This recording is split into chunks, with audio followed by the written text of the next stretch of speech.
إن الحمد لله نحمده ونستعينه من يهده الله فلا مضل له ومن يضلل فلا هادي له وأشهد أن لا إله إلا الله وحده لا شريك له وأن محمدا عبده ورسوله صلى الله عليه وعلى آله وسلم أما بعد فنواصل إن شاء الله في الآجر الرومية. Et un petit rappel de ce que nous avons vu la dernière fois. Et je voudrais bien préciser une chose, c'est que l'Arab, comme nous l'avons vu, est seulement pour l'asma, donc l'ism, et pour l'af'al, fi'l. Asma, le pluriel de ism, et af'al, le pluriel de fi'l.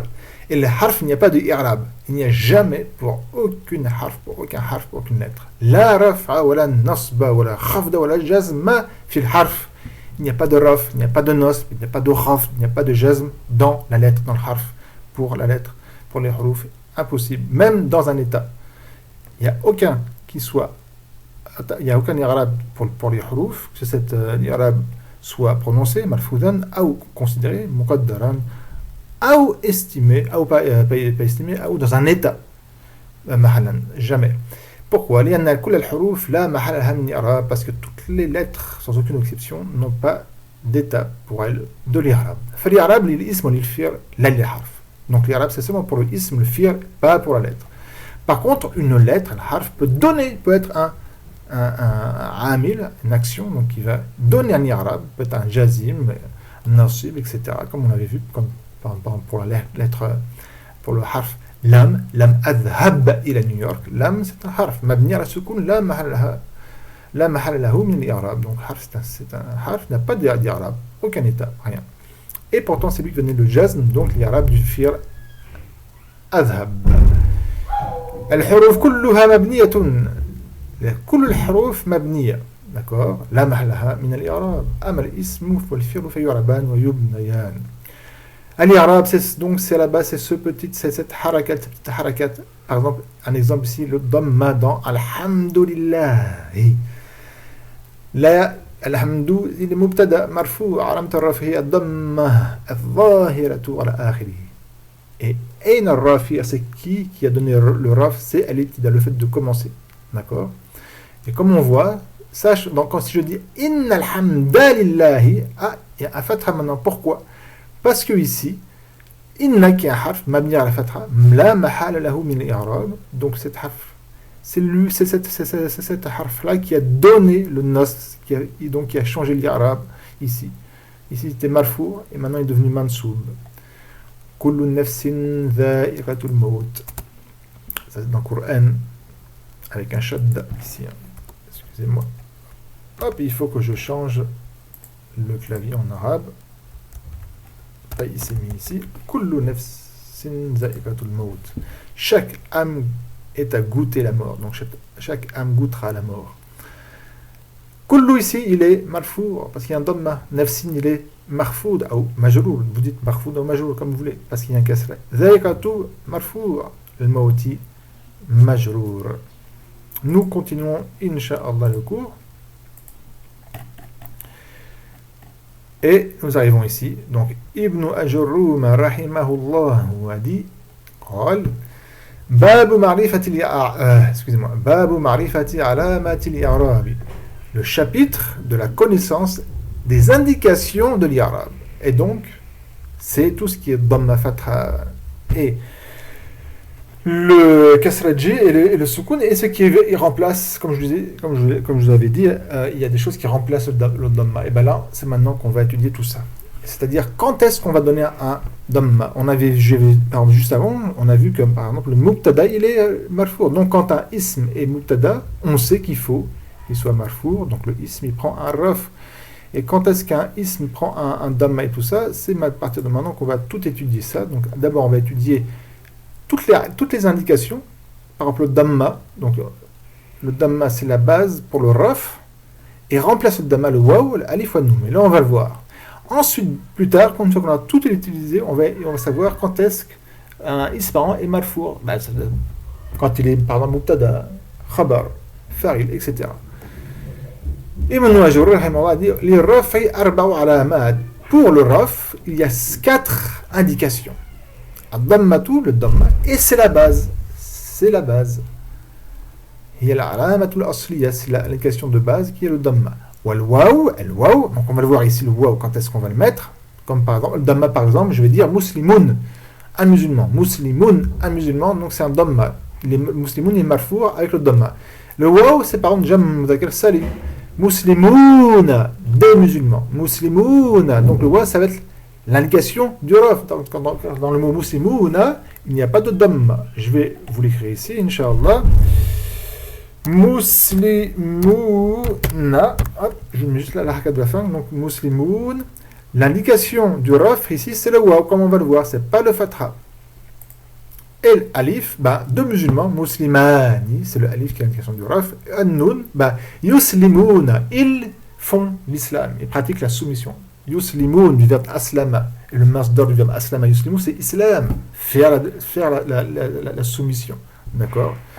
Pourquoi on se soumet à Allah Azza wa Jalla afin d'avoir l'assalam? Parce que à la base du verbe aslama et du masdar islam, c'est les trois lettres sin, lam, mim, salam. Assalam, silm, la paix. Donc on se soumet à Allah afin d'être en paix avec lui. Car si on ne se soumet pas à lui, on est en guerre, billah, envers lui. Donc on y va. فأما دمة quant au damma فتكون علامة رف, donc le damma il est une indication du raf quand في أربعة مواضع et non pas مواضع, une مواضع parce que ممنوع من الصرف et on utilisera Inch'Allah ممنوع من الصرف dans 4 lieux, مواضع lieux, c'est-à-dire quand on dit 4 lieux, c'est-à-dire dans 4 mots. Le premier mot في الاسم المفرد, dans le nom singulier. Il ne faut pas qu'il soit en duel, ni qu'il soit en pluriel. On sait de là que tout nom qui est singulier, donc n'est pas duel au pluriel, et bien sûr qu'il ne soit pas mabni, que ce nom ne soit pas mabni, parce que si un nom mabni, il n'y a pas de raf qui peut venir, et bien que tout nom singulier prend un damma quand il est marfour. Sauf une exception, Ibn Jamrour il l'a pas dit, mais on le verra, c'est quoi? Eh bien, c'est ce qu'on appelle al-asma al-khamsa. D'accord? Comme il a dit ici, al-asma al-khamsa. Certains disent al-sitta. On verra. Dans le nom singulier. Un exemple, eh bien, muslimoun. Ça, c'est un nom singulier, muslimoun. Un musulman. Donc, quand le mot muslimoun, il n'est pas mansoub. Oh, excusez-moi. Alors, musliman, ça, il est mansoub. Non, mais quand il est marfour, on met un damma. Ici, on met 2 damma, mais c'est le damma qui est voulu. El-muslimou, le musulman, un damma. D'accord? Je vais laisser en nakira. Muslimoun. Donc, n'importe quel nom, quand il est marfour, qu'il est singulier, il prend un damma. Dha'iqatu. Ça, c'est singulier féminin, mais c'est singulier. C'est un nom, c'est pas un fi'l, c'est un ism, c'est un nom, il est singulier. Donc, on prend, il est marfour ici parce qu'il est khabar. Donc, l'indication du raf, c'est un damma. Kullu, c'est pareil, c'est un nom qui est singulier. C'est pas un duel, c'est pas un pluriel.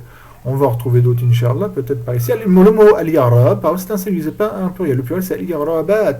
On verra ça pour plus tard, Inch'Allah. Est-ce qu'il y en a encore un nom ici? Al-firlu, le mot al-firlu, c'est un singulier. Le pluriel, c'est al-af'al. On verra plus tard le af'al, al-ismu. Voilà. Donc, quand un nom, un ism, il est singulier, quand un nom, un ism est singulier, et qu'il est marfour, eh bien, on lui donne un damma. Sauf, on verra plus tard, al-asma al-khamsa. Ensuite, jamu taksir. Jamu taksir. Alors, jamu taksir, c'est quoi? C'est un ism. Dalla. Jamu taksir, écoutez bien. Ismun dalla ala thalathatin ou thalatha. C'est un ism qui indique à 3 masculins ou 3 féminins, donc un pluriel, à partir de 3, pas à partir de 2. Fakthar ou plus, donc à partir de 3 jusqu'à beaucoup plus, jusqu'à, comme on dit à l'infini. Avec le changement de son singulier, ne serait-ce que par une haraka. Ça veut dire quoi? Je vais prendre par exemple un mot qu'on connaît, que j'ai cité, par exemple le mot firlun. Ça, c'est le singulier. Son pluriel, c'est af'alun. Des verbes. Son pluriel, c'est af'alun. Voilà. Je vous l'enlève pour pas. Voilà. Firlun, c'est le singulier, un verbe. Des verbes, af'alun, ou des actions, af'alun, c'est le pluriel. Et c'est un jam taksir, c'est un pluriel qui est cassé. Pourquoi? Parce que par rapport à son singulier, quand on l'a mis au pluriel, la construction de la traduction du pluriel de ce singulier a changé. Il y a eu un alif qui a été rajouté. Il y a un hamza ici qui a été rajouté. Le kasra du fa, c'est devenu un soukoun. Le soukoun du ayn, c'est devenu un fatha.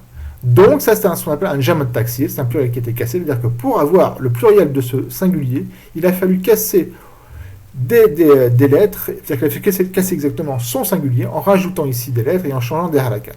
Que ce cassement ait lieu seulement, a lieu avec beaucoup de changements, ou par seulement un changement d'une harakat.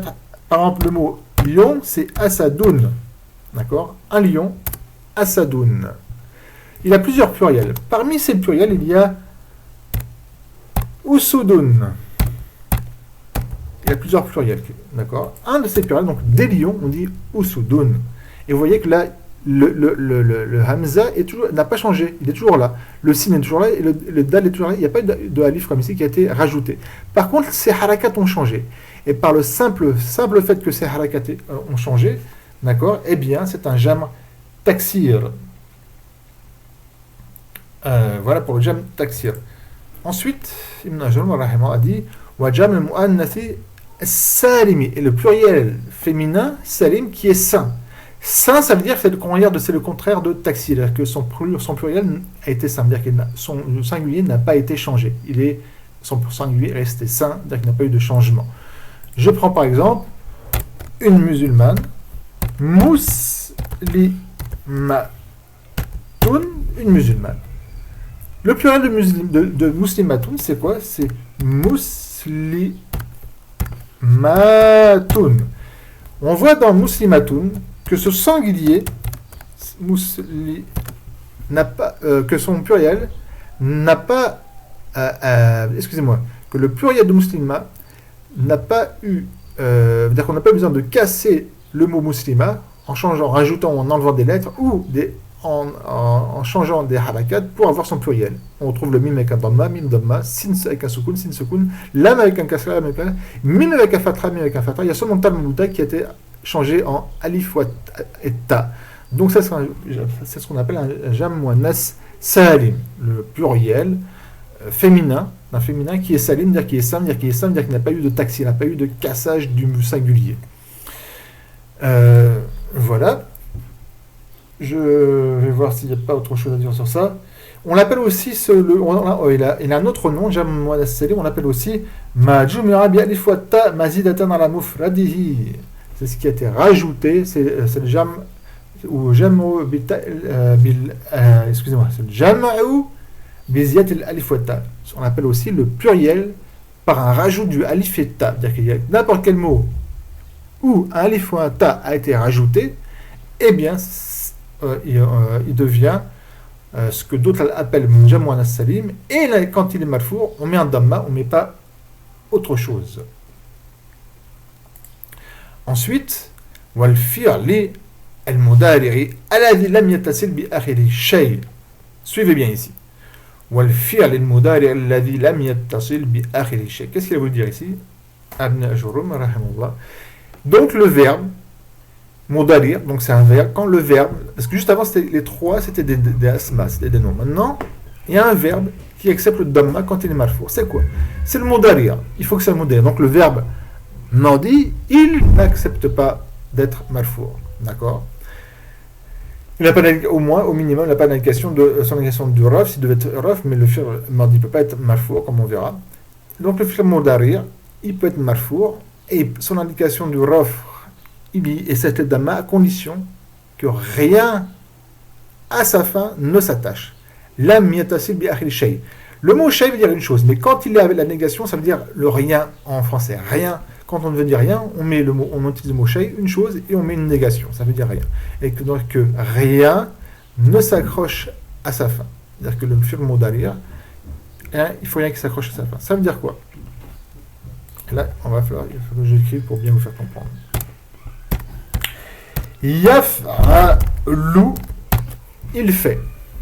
D'accord? Le verbe fa'ala, yaf'alu, il fait. Yaf'alu, ici, c'est un fi'l mudari'. Bien. Est-ce que quelque chose s'est accroché à sa fin? Non. Donc, son indication du raf, c'est le damma. Donc, on sait qu'il est marfou par rapport au damma. Mais qu'est-ce qui peut bien s'accrocher? Donc, le mot shay'un ici, ça englobe beaucoup de choses. D'accord? Et si on ne le sait pas, on ne peut pas le comprendre comme ça par rapport à la ajurumiyya. Mais ça va faire déjà un quart d'heure que j'y suis. Je vais laisser ça pour le prochain cours, Inch'Allah, afin de ne pas faire des cours trop longs. Donc au prochain cours, Inch'Allah, on va étudier c'est quoi exactement la chose voulue par ce mot-là. Rien. Cette chose, une chose. Et aucune chose ne s'accroche à sa fin. Subhanakallahumma bihamdik, la ilaha illa ant, astaghfirullah wa atubu ilayh.